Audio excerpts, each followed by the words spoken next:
Argentina টানা দ্বিতীয় বিশ্বকাপ ফাইনালে চলতি আসরে সর্বোচ্চ গোল ও অ্যাসিস্ট করে দলকে সামনে থেকে নেতৃত্ব দিয়েছেন লিওনেল মেসি। 2022 সালে প্রথমবার শিরোপা জেতার পর পরের বছর ব্যালন ডি'অর জেতেন তিনি। বর্তমান পরিস্থিতি বলছে আর্জেন্টিনা শিরোপা জিতলে নভেম্বর এই পুরস্কার হাতে নিতে যাচ্ছে লিওনেল মেসি। আরেকটি ব্যালন ডি'অর জয়ের দৌড়ে ফেভারিট তালিকায় বড় লাফ দিয়েছেন লিওনেল মেসি। ক্রীড়া বিশ্লেষক ও বুকমেকারদের বিশ্লেষণে এখন সবচেয়ে এগিয়ে আছেন আর্জেন্টাইন মহাতারকা।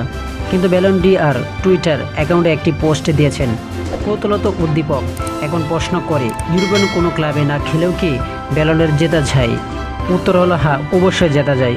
অ্যাওয়ার্ডটি আয়োজকদের ব্যাখ্যা, ফ্রান্স ফুটবলের মাধ্যমে 1956 সালে তৈরি ব্যালন ডি'অর আসলে ইউরোপিয়ান লিগে সেরা ইউরোপিয়ান খেলোয়াড়কে দেওয়া হতো। এই নিয়ম ছিল 1995 সাল পর্যন্ত, যখন ট্রফি বৈশ্বিক হয়ে গেল। যদি এখনও ইউরোপিয়ান লিগগুলোর খেলোয়াড়দের জন্য এটা সংরক্ষিত ছিল, কিন্তু 2007 সাল থেকে আর কোনো বিধিনিষেধ নেই।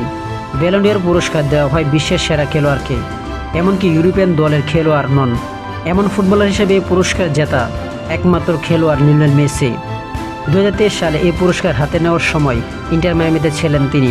কিন্তু ব্যালন ডি'অর আয়োজকরা একটি ব্যাপার মনে করিয়ে দিয়েছে, 2022 থেকে ব্যালন ডি'অরের বিজয়ী নির্বাচনের জন্য বর্ষপঞ্জিকা নয়, আগস্ট থেকে জুলাই পারফরমেন্স বিবেচনা করা হয়। আর মেসির পারফরমেন্স বিবেচনা করা হয়েছিল পিএসজিতে থাকাকালে।